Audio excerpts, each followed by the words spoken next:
The tragic legacy of the Great Library of Alexandria. Picture yourself standing before the greatest collection of human knowledge ever assembled, a place where Archimedes sketched his revolutionary machines in the margins of ancient scrolls, where Euclid's geometric proofs spilled across papyrus sheets, still fresh with ink, and where the complete works of Sophocles lined walls in neat rows, their contents now lost to us forever. This was the Great Library of Alexandria, and its destruction represents the single most catastrophic loss of knowledge in human history. What burned in those flames wasn't just papyrus and ink. It was the accumulated wisdom of centuries, secrets that might have transformed our understanding of the ancient world, and discoveries that could have accelerated human progress by a millennium. To walk through the Library of Alexandria at its height was to stroll through humanity's collective consciousness. More than 400,000 scrolls filled its halls, each one hand-copied by dedicated scribes. But its true magic lay not just in its size, but in what it represented: the first systematic attempt to gather all human knowledge under one roof. Today, as we piece together the story of what was lost, we confront a mystery worthy of the ancient world's greatest detectives. What secrets did those scrolls contain? What world-changing discoveries went up in smoke? And most tantalizingly, did some of its precious contents actually survive, waiting to be rediscovered in forgotten corners of our world? Alexandria, the birth of an intellectual empire.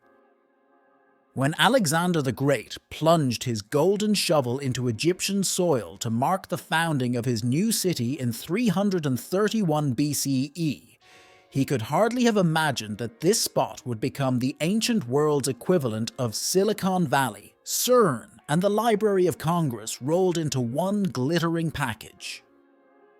Yet within decades, Alexandria would host an intellectual gold rush that would make Renaissance Florence look positively sluggish by comparison. The true architect of this revolution wasn't Alexander at all, but rather his former general turned pharaoh, Ptolemy I Soter. While other successors of Alexander's empire focused on military conquest, Ptolemy embarked on a different kind of imperial ambition: the conquest of human knowledge itself. He and his son would transform Alexandria into an intellectual powerhouse through a combination of genius, audacity, and what we might today call industrial espionage.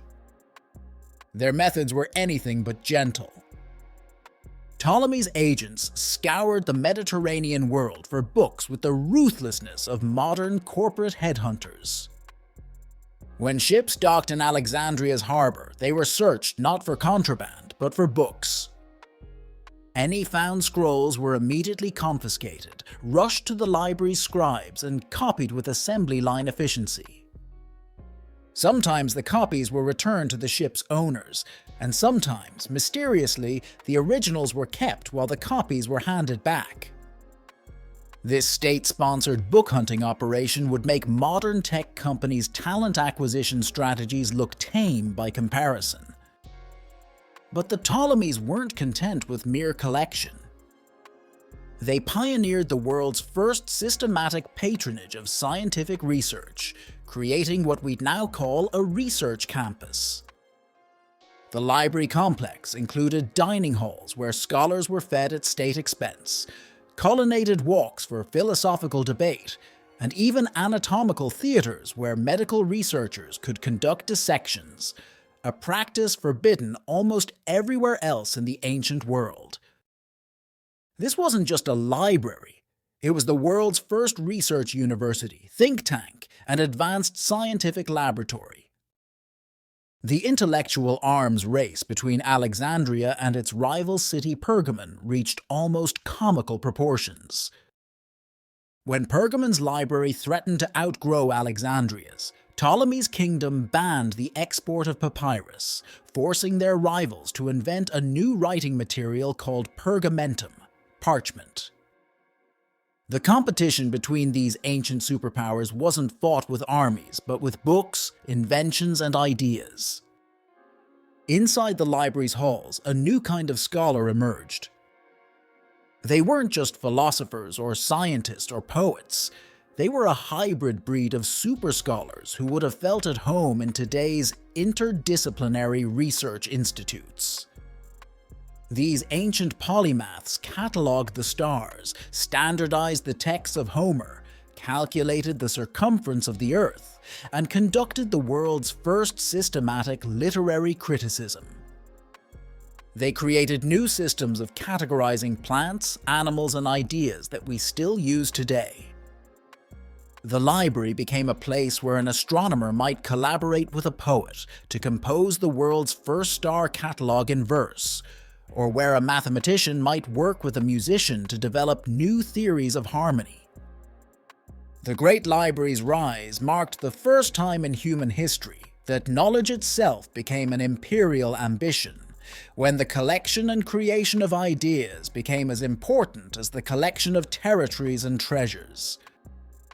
It was a bet that would pay off spectacularly, turning a newly founded city on the edge of a desert into the intellectual capital of the ancient world. A day in the life of the library, humanity's first think tank. Dawn broke over Alexandria's marble columns as incense wafted through the morning air.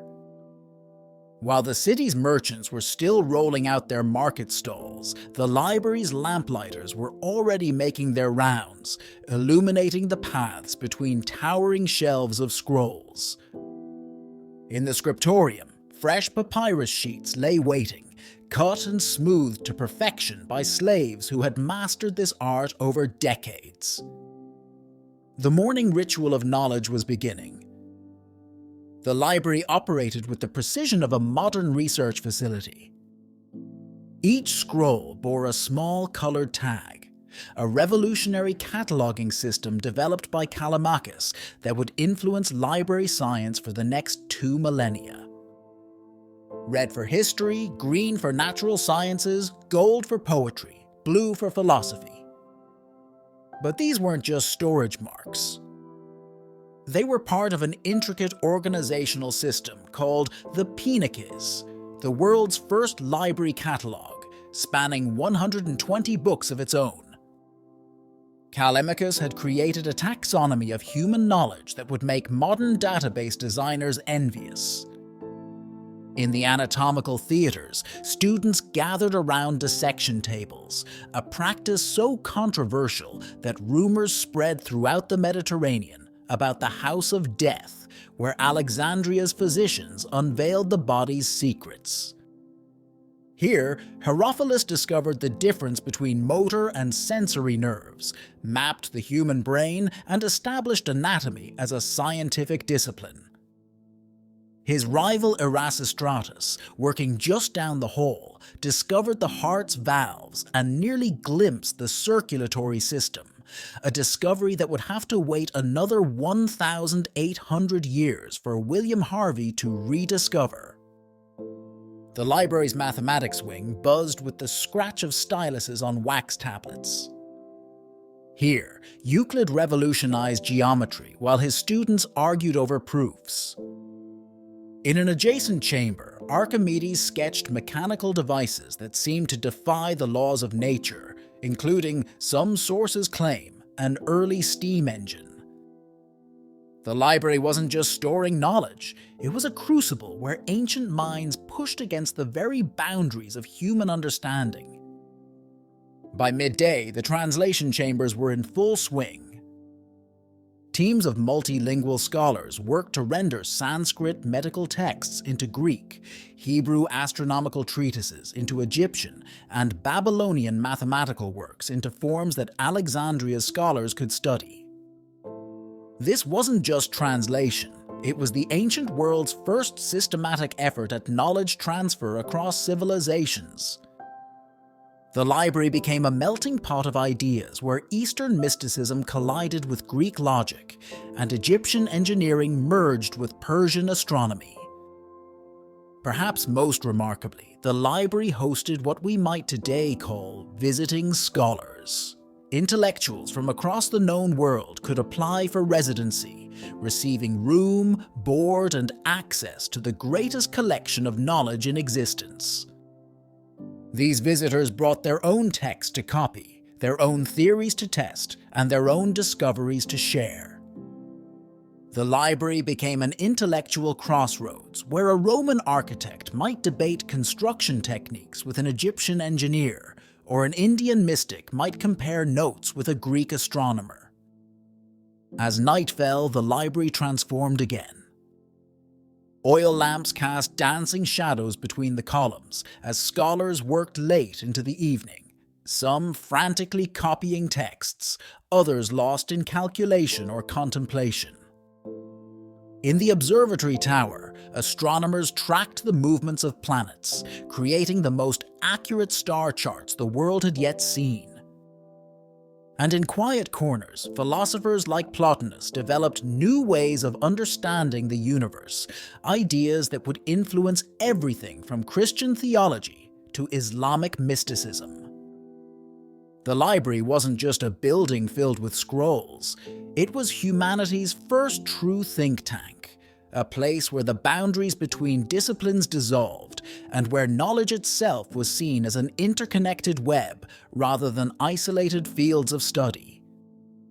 This revolutionary approach to learning would not be seen again until the Renaissance, and in some ways, we're still trying to recreate what was lost. The lost works of the Library of Alexandria.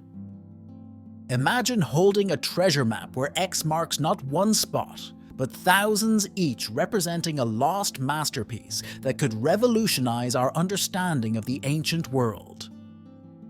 We know just enough about what vanished in Alexandria to realize the staggering scale of our cultural amnesia. Take, for instance, the missing books of Livy's monumental history of Rome. 142 books, each as thick as a modern novel, containing eyewitness accounts of Rome's rise to power.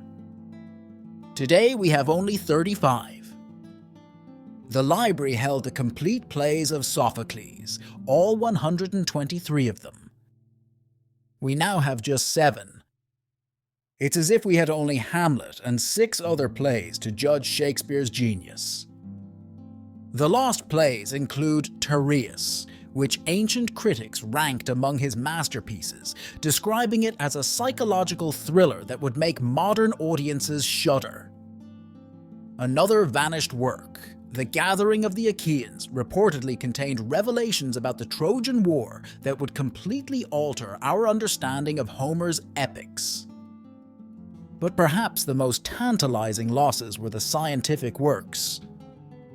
Hero of Alexandria's complete technical manuscripts included designs for primitive steam engines, automated doors, and even a coin-operated holy water dispenser. We have only fragments of his work, leaving engineers to wonder, how close did the ancient world come to an industrial revolution? Archimedes' treatise on combinatorics and his work on infinity disappeared entirely mathematical concepts that wouldn't be rediscovered until the Renaissance. The library's restricted section housed what modern scholars call the Forbidden Scrolls, texts considered too dangerous or controversial for general access. These included detailed works on Egyptian mummification techniques, Mesopotamian astronomical predictions, and allegedly, secret mechanical innovations from Alexandria's research workshops. One ancient account mentions manuscripts from lands beyond the sunset, possibly suggesting contact with the Americas centuries before Columbus. Among the most profound losses were the first-hand histories of vanished civilizations. The complete chronicles of ancient Phoenicia, the detailed histories of Carthage, the records of the Etruscan civilization, all survived only in the library's collection, and all burned. We know these works existed because other ancient authors quoted from them. It's like seeing a shadow on the wall and trying to guess what cast it. The library held the only surviving accounts of the lost civilization of Punt, mentioned in Egyptian texts as a land of gold and exotic treasures. Its location remains a mystery to this day. The medical section's losses were equally devastating. The library housed the complete pharmacological works of Diocles of Carystus, called the Second Hippocrates, whose herbal remedies and surgical techniques were centuries ahead of their time. Ancient sources claim he had discovered treatments for diseases that would baffle doctors until the modern era. His works on anatomy and pathology, quoted extensively by later Roman physicians, might have accelerated the development of modern medicine by centuries. Perhaps most heartbreaking are the lost personal accounts, the diaries, letters, and memoirs that would have given us an intimate view of ancient life. The library held the personal correspondence of Alexander the Great, including letters to his tutor Aristotle describing the wonders and peoples he encountered in his campaigns. These weren't just historical documents, they were windows into the minds of people who shaped our world. The library's poetry section contained works that ancient critics ranked alongside Homer's epics. The complete cycle of poems about the Trojan War, written by eyewitnesses and near contemporaries, would have given us a radically different perspective on this pivotal conflict. We have only brief quotations suggesting their power, like hearing a few notes of a lost symphony. Each of these losses represents not just a missing text, but a missing piece of humanity's story. When we try to understand our past, we're like detectives arriving at a crime scene centuries too late, piecing together clues from ashes. The library's catalogue itself, the 120-volume Pinakes, would be worth its weight in gold to modern scholars, just to know what we've lost. The Great Minds of Alexandria. Hypatia's chariot wound through Alexandria's streets each morning, drawing stares not just because a woman drove it, but because of who sat beside her: Roman governors, religious leaders, and society's elite, all competing for a chance to learn from the brilliant mathematician. Tall, beautiful, and fiercely intelligent, Hypatia commanded respect in a world dominated by men. Students traveled thousands of miles to study under her, and city officials climbed the library's steps daily to seek her counsel on matters of science and governance. Behind her public lectures lay revolutionary work in astronomy and mathematics.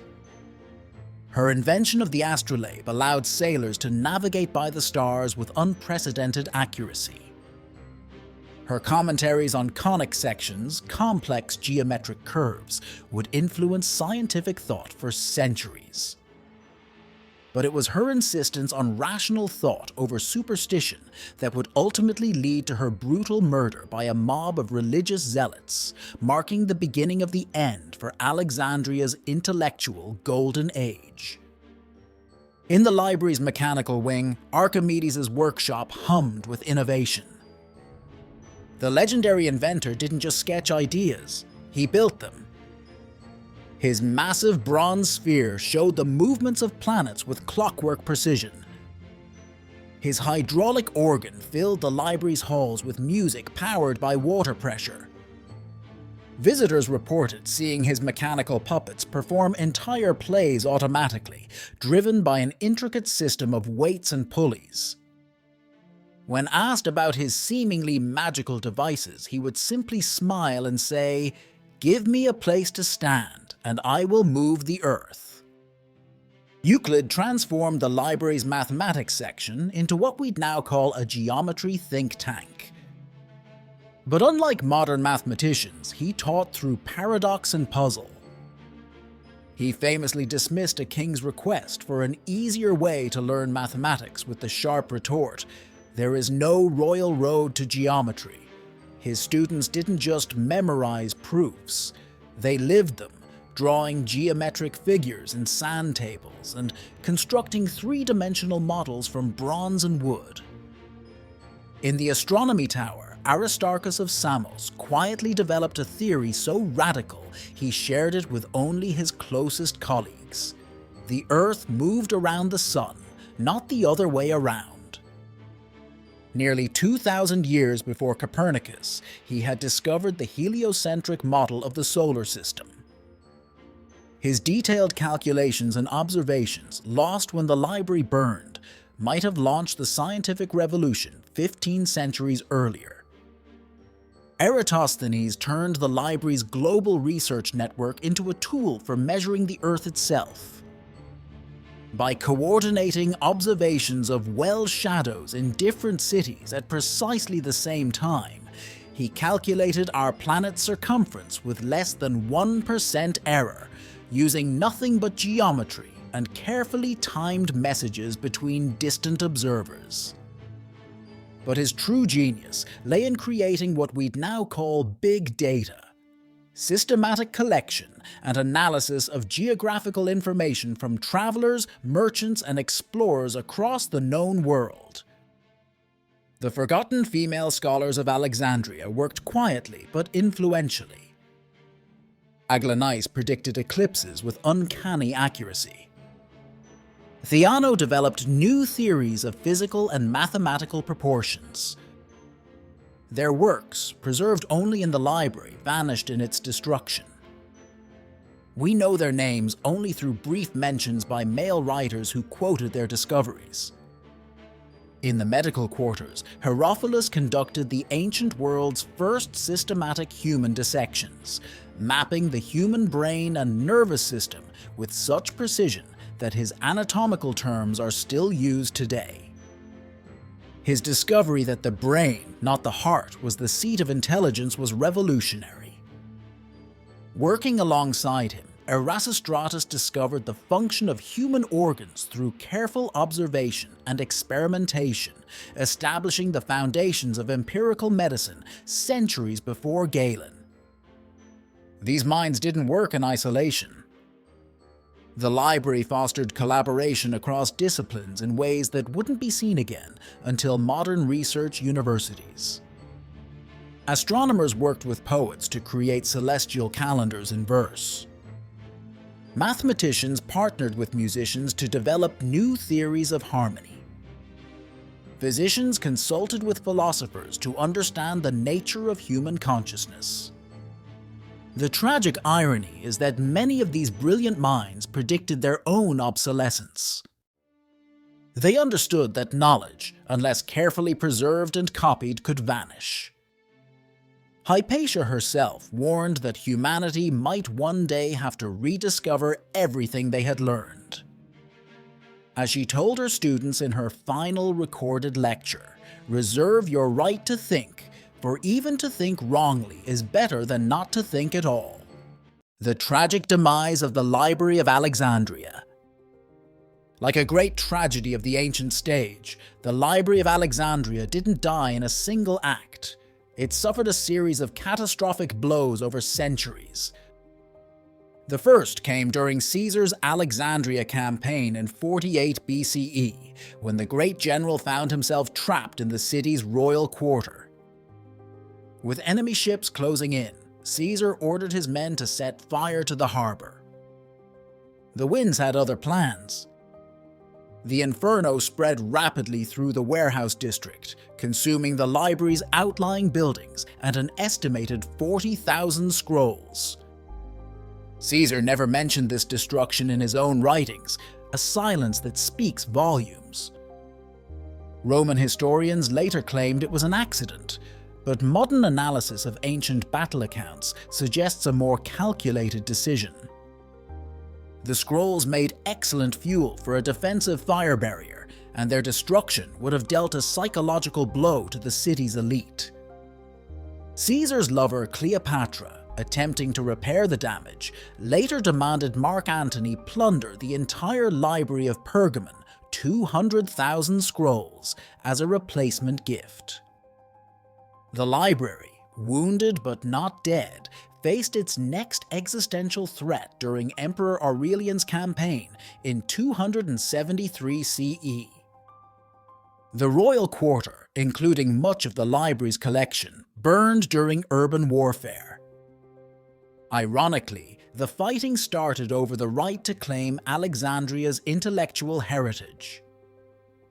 Queen Zenobia of Palmyra had attempted to position herself as the heir to Cleopatra's legacy, prompting Roman retaliation.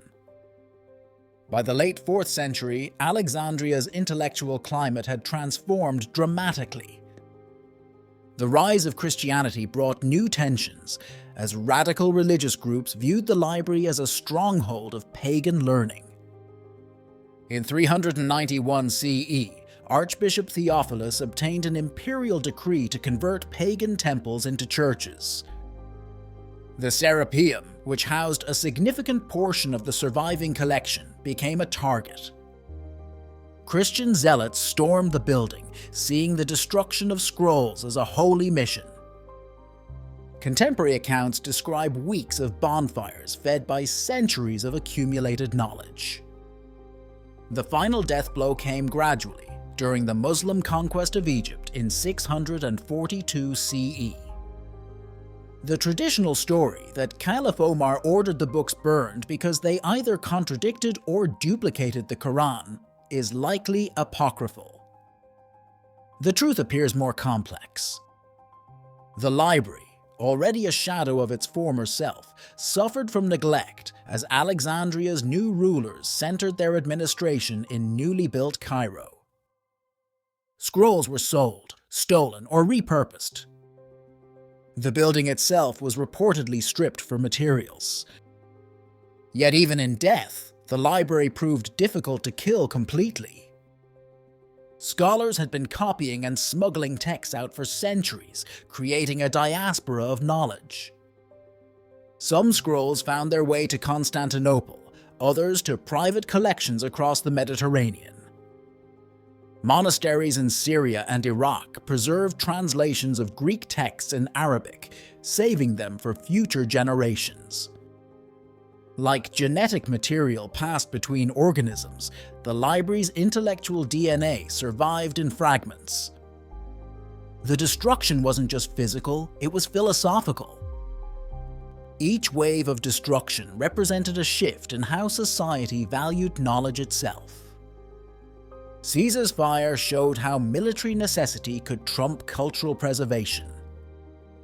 The Christian attacks demonstrated how new belief systems could view ancient knowledge as a threat. The final Muslim conquest revealed how shifting centers of power could lead to institutional neglect.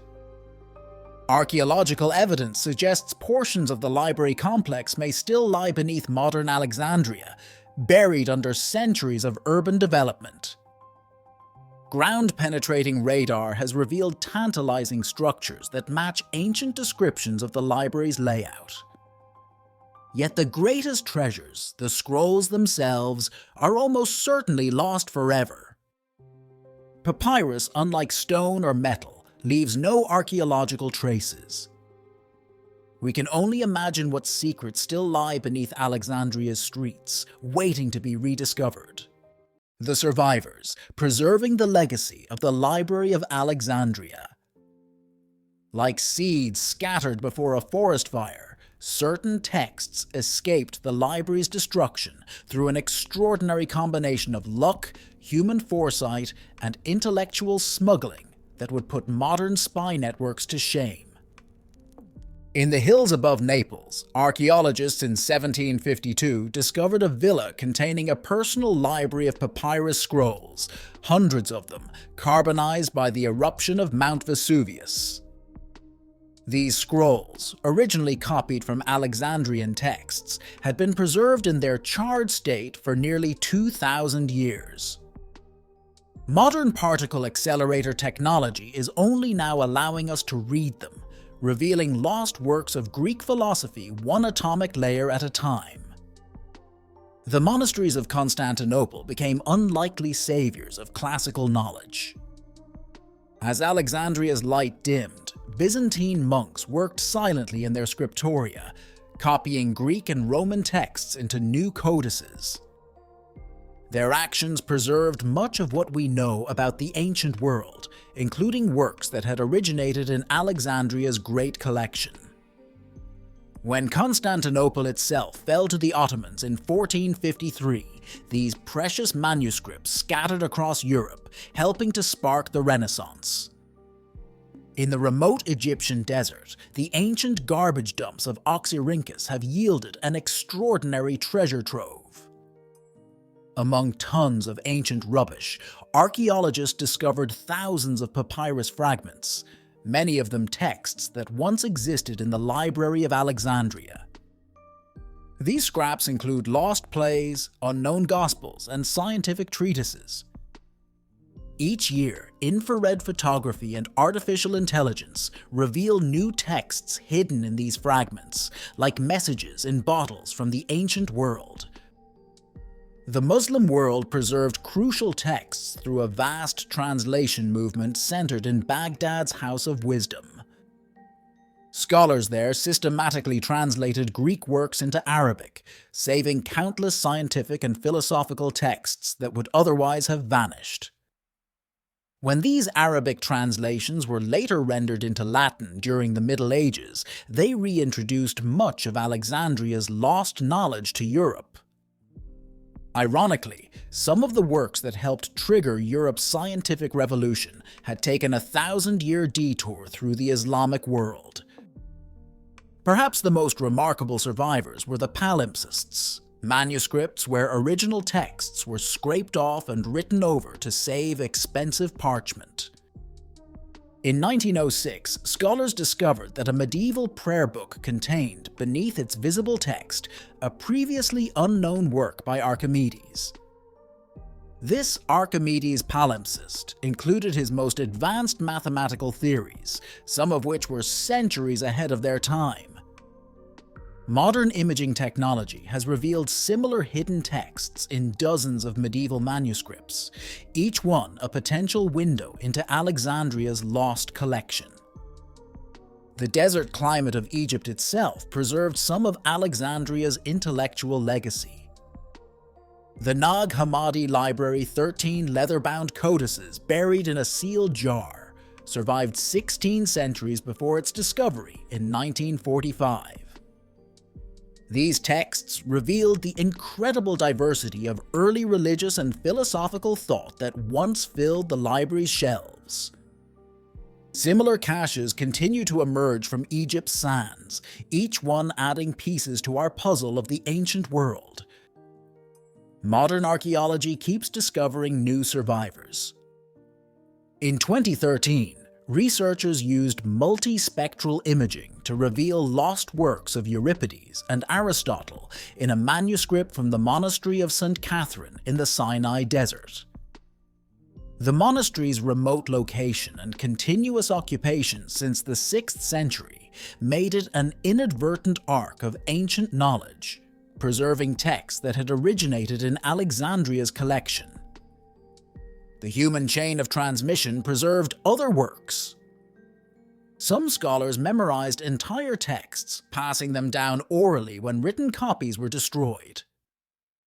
Others created networks of hidden libraries and private homes, copying and distributing texts among trusted intellectuals. These informal networks helped preserve works that were considered too controversial for official collections, creating a kind of ancient samizdat that would survive centuries of persecution. Digital archaeology now offers new hope for recovering lost texts. Advanced imaging techniques can reveal writing on papyrus fragments too damaged to read with the naked eye. Artificial intelligence helps reconstruct texts from scattered fragments, while computer modeling allows us to virtually recreate the library's architecture. Each year brings new discoveries, suggesting that more survivors await discovery, hidden in monastery attics, buried in desert sands, or concealed beneath later writings. Alexandria's legacy, preserving knowledge across eras. Silicon Valley's tech campuses, with their free cafeterias and collaborative spaces, unknowingly mirror the ancient library's design. When Google announced its mission to organize the world's information and make it universally accessible, they were echoing Ptolemy's 2,000-year-old dream. Our modern quest for a backup of humanity's knowledge, from Arctic seed vaults to lunar time capsules, stems from the shadow of Alexandria's loss. The Internet Archive's servers in San Francisco contain 70 petabytes of data, dwarfing Alexandria's collection in size. Yet modern digital storage proves surprisingly fragile. Magnetic disks degrade. File formats become obsolete. Websites vanish daily. Our civilization generates more information in a single hour than Alexandria held in its entire collection, but paradoxically, we may be living in one of the least well-documented eras of human history. Future historians might find more surviving written records from ancient Rome than from the early years of the Internet. The digital Dark Age looms as a modern parallel to Alexandria's destruction. Social media posts, digital photos, and essential documents risk vanishing into a technological abyss. NASA has already lost crucial data from the 1976 Viking Mars mission because the formats are unreadable.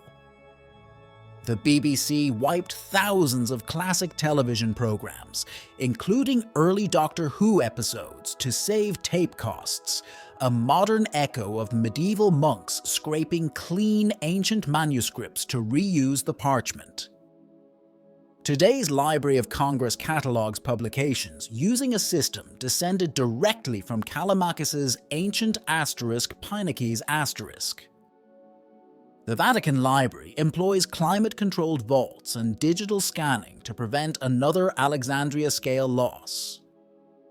Yet new threats emerge: ransomware attacks, electromagnetic pulses, and the sheer volume of data threatening to overwhelm our storage systems. When a solar flare nearly hit Earth in 2012, it could have wiped out many of our digital records in a single burst of electromagnetic energy. The modern revival of the Library of Alexandria, the Bibliotheca Alexandrina, stands on the ancient site, its tilted disc architecture symbolizing a rising sun of knowledge. Inside, supercomputers catalog millions of books, while researchers use artificial intelligence to reconstruct lost texts. The building's exterior walls feature characters from every known human writing system, a testament to the universal nature of knowledge that the original library championed. Private space companies now race to create off-world data repositories. Lunar storage facilities designed to last millions of years could preserve humanity's knowledge even if earthbound disasters strike. Organizations like the Long Now Foundation construct mechanical computers designed to run for 10,000 years, while others encode books into DNA sequences that could outlast human civilization itself. Yet perhaps Alexandria's greatest legacy lies not in these grand projects, but in a simple truth: knowledge requires active stewardship.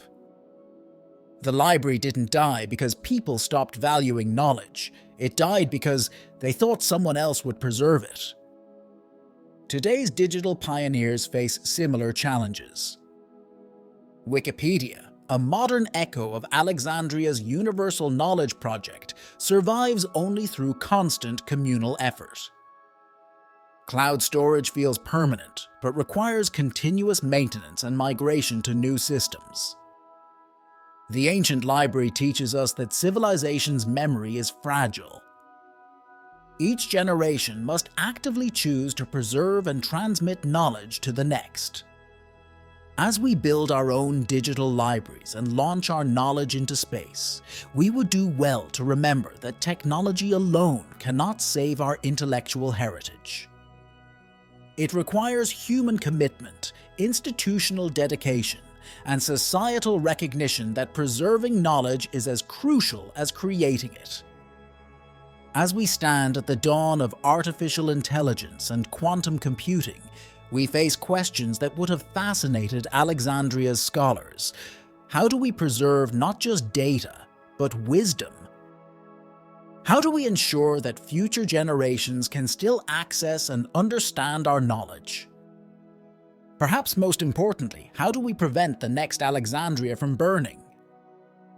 The answers may lie in combining ancient wisdom with modern technology, distributed storage, like the ancient network of libraries that preserved classical knowledge, multiple formats, like the scribes who copied texts from papyrus to parchment, and most crucially, the human networks that kept learning alive through centuries of darkness.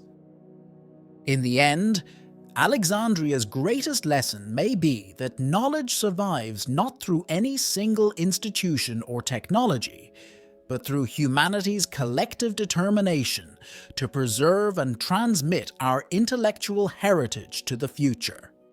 The eternal legacy of the Library of Alexandria. Stand in the heart of the new Bibliotheca Alexandrina at midnight, when the vast reading room falls silent and moonlight streams through its tilted glass walls. In these quiet moments, you might feel the weight of history pressing down like a physical force. Somewhere beneath your feet lie the foundations of the ancient library, still waiting to be fully excavated. Above, the modern library's slanted roof points toward the same stars that ancient astronomers once mapped. The ghosts of lost knowledge still emerge to haunt us.